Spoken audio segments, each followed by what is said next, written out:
Tu vas prendre la voiture. Je ne peux pas. Pourquoi? On a dû la voler, je la retrouve nulle part. Qu'est-ce que tu racontes? On la laissait toujours la nuit devant sa maison. Tout à l'heure, quand je suis passé le prendre et qu'on m'a annoncé la nouvelle, la voiture était plus là. J'ai cherché partout, je la retrouve plus. Et alors? Ben, je l'ai signalé aux agents. Ah, tu as... Ben, c'est dans votre intérêt, c'est à vous la voiture.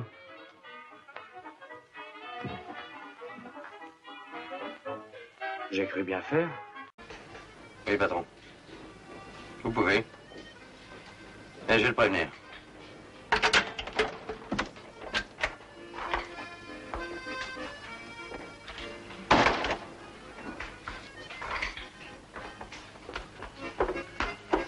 Attention, hein. Très peu pour moi. J'ai un estomac de fer, alors l'eau, ça le rouille. C'est d'accord. Revenez dans 1 heure. Je serai là. Payez-vous. Ça fait le compte.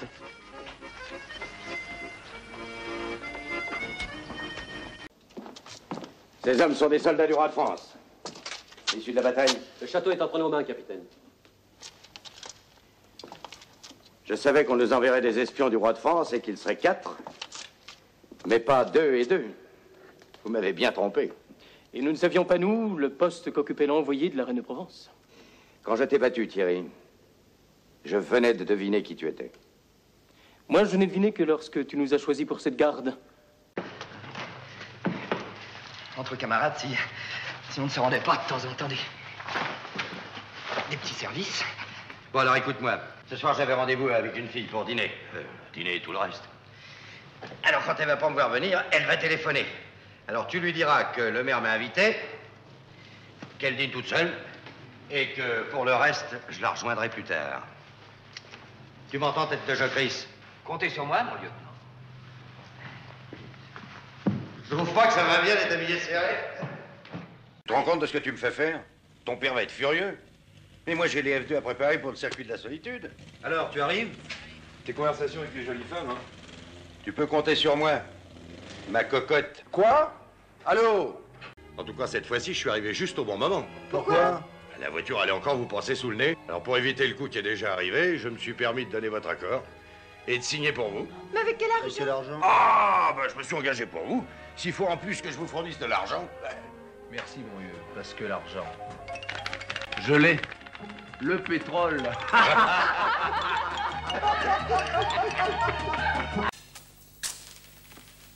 Cet enfant, il me le faut, Ismaël, tu entends? Il me le faut. Seigneur, c'est beau d'aimer autant les enfants. Ne sois pas stupide. Il menace mon trône. L'oracle me l'a dit. Il naîtra un enfant qui mènera les peuples d'Israël vers la délivrance. L'oracle a ajouté que cet enfant viendrait au monde du côté de Bethléem. Ah bah oui, mais Seigneur, ça ne faut pas écouter tous les cancans du quartier, sinon alors... Ça n'est pas ton affaire. Oui, tu dois seulement m'éclairer sur la naissance de cet enfant. Citoyenne Caroline Berthier. Caroline. Caroline Berthier. Ma chérie n'est pas père. C'est sûrement une erreur. Laquelle de vous deux est Caroline Berthier? Moi. Ah, tout de même. C'est pas trop tôt. Vous l'embiniez pour monter dans la charrette, ça se comprend un peu. Mais celle-là qui va nous quitter en carrosse...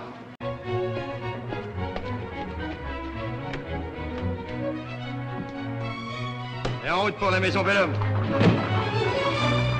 Chérubin appelle Poussin Bleu, répondez Poussin Bleu. Allô, ici Chérubin, Chérubin appelle Poussin Bleu, répondez Poussin Bleu. Allô, ici Poussin Bleu, parlez Chérubin. Elle est toute rouge. Hey, chopez-la, c'est une grosse brème. L'épuisette, l'épuisette, chopez-la.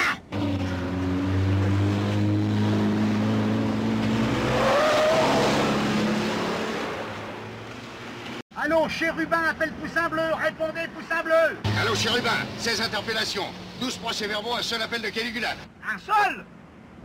Oh, fous-moi la paix. Mes femmes, tu peux me dire où je pourrais en rencontrer, moi, des femmes? Ah, j'entends des belles histoires de toi, hein. Alors, revoir le Toby, mais faites-moi soigner les oreilles. Mais tu penses que je ne sais rien? Mais je te connais, je suis pas idiote. C'est moi qui le dis. Alors, t'as vu plus que moi? Mes femmes, toujours mes femmes. Et pourquoi pas, merde? J'en ai marre de voir ta sale gueule. Pas plus que moi de voir la tienne. Vieille peau, bonne à rien. Même pas foutu de me donner un gosse. Et maintenant, Mortimer, laisse-moi te finir l'histoire. Mortimer, voilà 20 ans que je vis loin de toi. Pas un seul jour je n'ai oublié de penser à ta délicate petite personne. Une nuit à Melbourne, j'ai rêvé que tu me parlais. Et au réveil, j'ai regretté que tu ne sois pas là, pour que je t'étrangle. Mais maintenant, je te tiens. Et de t'avoir à ma merci me cause un sentiment étrange. Au travail, docteur. Non, Johnny, le moyen rapide, là. Et que la part de Pégomas et la part du chef, ça fait 2 parts pour lui. Bravo, Bob. Tu as compris. Si. Oh, les gars, c'est extraordinaire, hein. Ma petite nièce Louise, que j'ai connue comme ça, elle se marie. C'est la fille de ton frère. Et la fille de Jules, qui habite une ferme à côté de Brack City, il m'invite au mariage. C'est loin, Brack City? Encore assez. Allez, je vous emmène. Je ne peux pas aller tout seul au mariage de Louise. Ici, pour nous, les journées s'écoulent lentement. Nous n'avons pas la patience des musulmans qui, eux, sont persuadés qu'Allah viendra les tirer de là. Non, non, ça n'est pas un jeu cette fois. C'est notre calendrier individuel. Je compte chaque jour. Et comme tu es maintenant client dans cet hôtel charmant, je vais inscrire ton nom sur notre calendrier. Voilà. Ça, c'est ton premier jour. Accusé, quels sont vos noms et prénoms? Krasnek, Gaston Roger Vladislas. Date et lieu de votre naissance? 7 avril 1929 à Liévin, Pas-de-Calais. Prénom de votre père? Stéphane. Nom de votre mère? Tétard, Marie-Thérèse. Asseyez-vous. Il va être procédé à l'appel des jurés.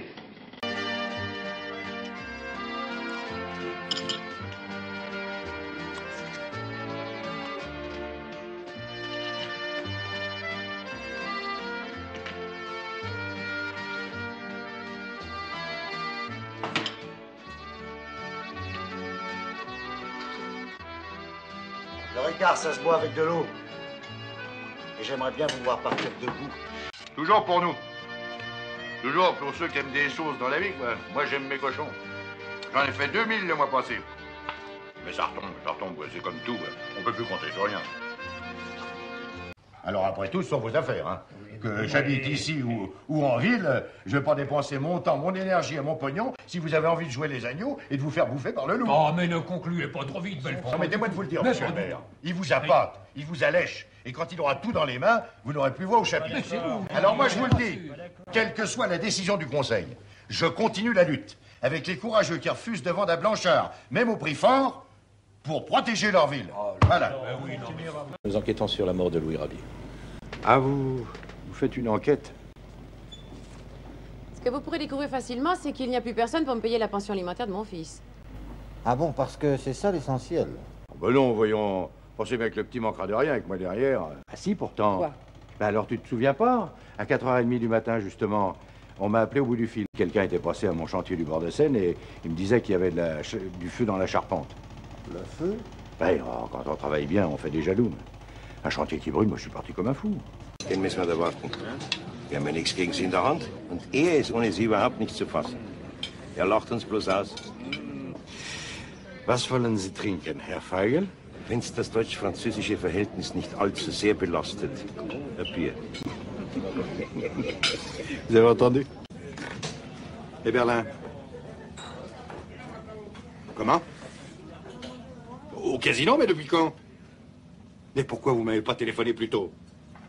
Bon, on sera là dans 5 minutes. Et moi, tout ce que je souhaite, c'est que vous soyez heureux comme des poissons dans mon étal. Et que ma poissonnerie soit votre bocal. Alors, pour le bonheur de la chair de ma chair, et pour le tien aussi, prenez la suite. Vous verrez, c'est pas sorcier, ça rapporte.